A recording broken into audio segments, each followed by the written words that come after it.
अस्सलाम वालेकुम फ्रेंड्स। आज का जो टॉपिक है इम्पोर्टेंट टॉपिक, इसलिए आप ध्यान रखो, बोर्ड की तरफ सभी देखो। आज का जो टॉपिक है important topic, that is peptic ulceration. Peptic ulceration, ठीक है।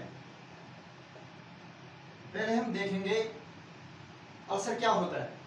अल्सर, ठीक है। अल्सर एक जख्म होता है। ये हमारी बॉडी के अंदर भी हो सकता है, हमारी बॉडी के बाहर भी हो सकता है, कहीं पे भी, ठीक है। यानी ये एक इंजरी होती है अल्सर, ठीक है।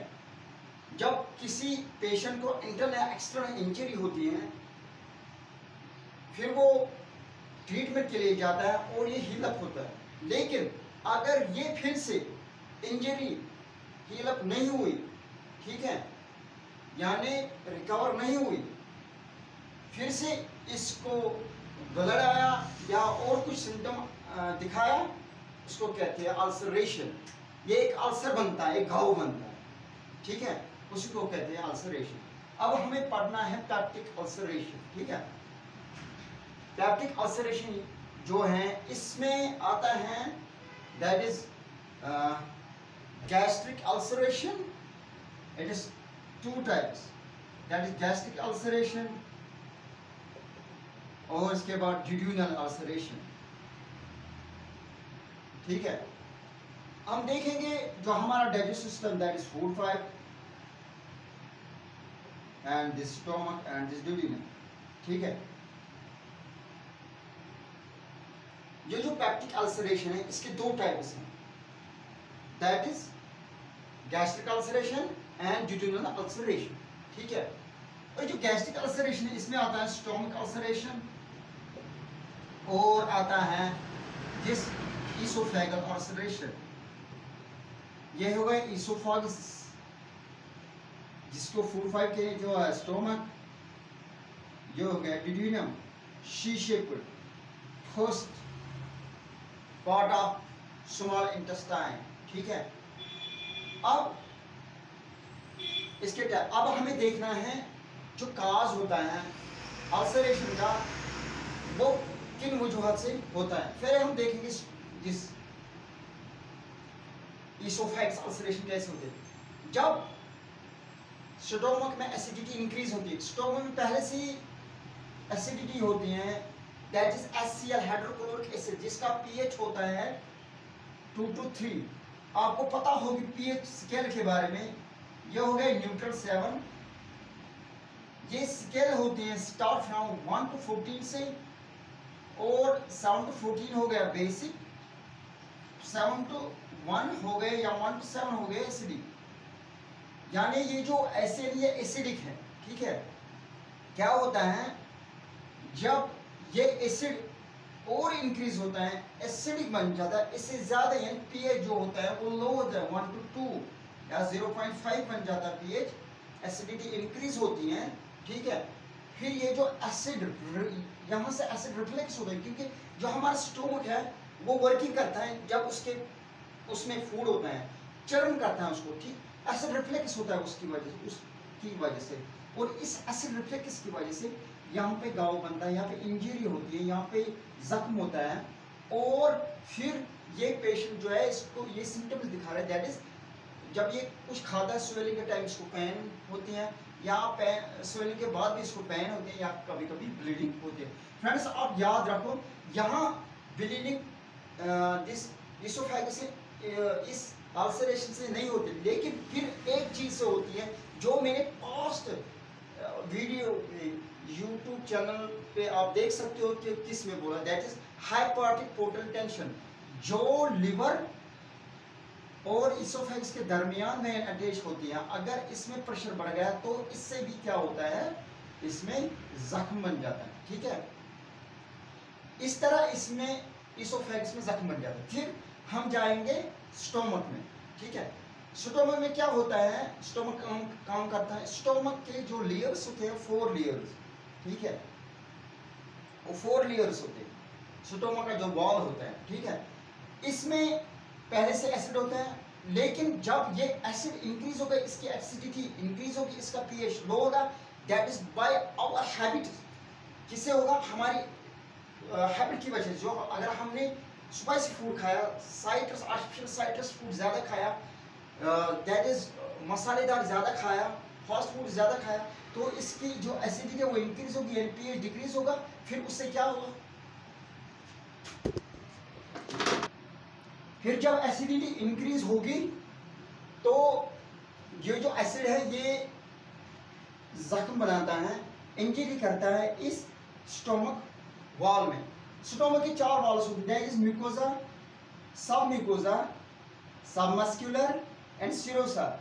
ये जो एसिड इंक्रीज होता है ये इंजर करता है एक तो मस्कुलर, सबमस्कुलर एंड सीरोसा लेयर, और फिर जख्म हो जाता है, और उस जख्म की वजह से पेशेंट सिम्टम दिखा रहा है, दैट इज पेन, और उसके बाद इसको लॉस ऑफ एपेटाइट होते हैं, ठीक है, और इसके बाद इसको ब्लीडिंग होती है, ठीक है। और फ्रेंड्स आप याद रखो, अगर किसी को गैस स्टोमक में इंजरी होगी, स्टोमक अल्सरेशन होगी, वो एक तो पतला पर्सन होगा, थिन पर्सन, दूसरा जब वो खाना खाएगा उसको खाने के बाद ही पेन होगी तो इसको स्टोमक अल्सरेशन है, ठीक है।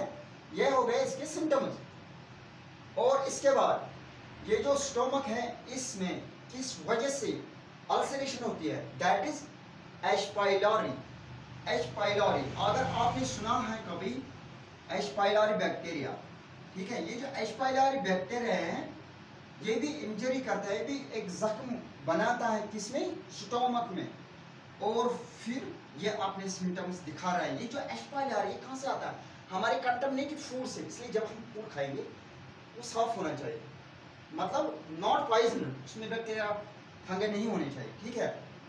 ये भी इंजरी करता है कहाँ पे, दिस। और इसके बाद हो गया डिड्यूनम, डिड्यूनम की इंजरी। अब है डिड्यूनम की अल्सरेशन।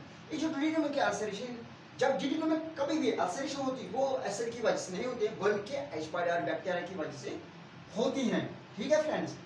एच पाइलोरी क्या करता है, यहाँ एक जख्म बनाता है और फिर यहाँ सिम्टम्स दिखा रहा है पेशेंट को, यानी इसको पेन होते हैं, इसको ब्लड होता है। फ्रेंड्स आप याद रखो, जब स्टोमक में इंजरी की या इस डिड्यूनम में इंजरी की, या तो ब्लड माउथ से लॉस होगा या तो जीआईडी से यानी स्टूल से पास होगा, ठीक है। जब किसी को डिड्यूनल अल्सरेशन होगी, जब वे डॉक्टर के पास जाएगा, अगर इसको खाने के बाद 2-3 घंटे के बाद पेन होगी तो इसको डिड्यूनल अल्सरेशन है। और जब डिड्यूनल अल्सरेशन किन में होते हैं, जो फैटी होते हैं, मोटे होते हैं, ठीक है फ्रेंड्स। अब डायग्नोज है, अब सिम्टम्स तो दिखाए इसने, अब डायग्नोज है। डायग्नोज क्या है इसका, फर्स्ट इसको बोलते हैं आप एंडोस्कोपी करो, दूसरा ये हो गया डायग्नोज, दूसरा एच पाइलोरी, ठीक है। जब इसको एंडोस्कोपी करते हैं, एंडोस्कोपी जब करते हैं, ये एक कैमरा होता है, यहाँ पे कंप्यूटर सिस्टम होता है, और यहाँ से रॉयलिश ट्यूब डालते हैं, यहाँ पे इसका कैमरा होता है जो ऐसे घुमाते हैं, जो विजुअलाइज सारे स्टोमक को करता है, ठीक है। यहाँ से पिक्चर दिखाते हैं हमें कि स्टोमक में हमें इंजरी है, ठीक है। अगर स्टोमक में कहीं इंजरी होगी तो ये सारा दिखाएगा, ठीक है।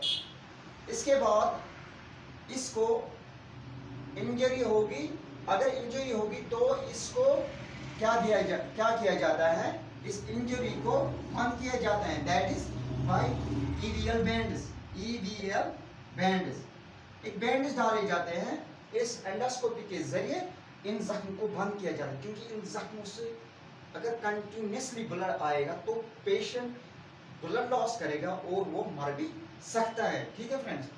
और ऐसे पेशेंट को एडवाइस दिया जाता है कि आप एच पाइलोरी टेस्ट करो, ठीक है। अगर इसका एच पाइलोरी टेस्ट पॉजिटिव निकला तो इसको एच पाइलोरी बैक्टीरिया से जख्म हुआ, अगर इसको एच पाइलोरी नेगेटिव हुआ तो नहीं हुआ, ठीक। जब इसको यहाँ से एंडोस्कोपी की रियोलिस ट्यूब डाला जाता है तो ये जख्म दिखा रहा है, अगर इसमें जख्म है, इसमें जख्म है, तो या तो एच पाइलोरी की वजह से होगा या तो एसिड की वजह से होगी। लेकिन अगर यहाँ पे जख्म हुआ ये तो एक तो एसिड की वजह से हो गया इसोफेगस में। दूसरा, अगर किसी को क्रोनिक लिवर डिजीज होगी और क्रोनिक लिवर डिजीज की वजह से हाइपोटिक पोर्टल प्रेशर बढ़ जाता है, लिवर और जो इसोफेगस के दरमियान वेन होती है उसमें और वो क्या करते हैं, फट जाती है।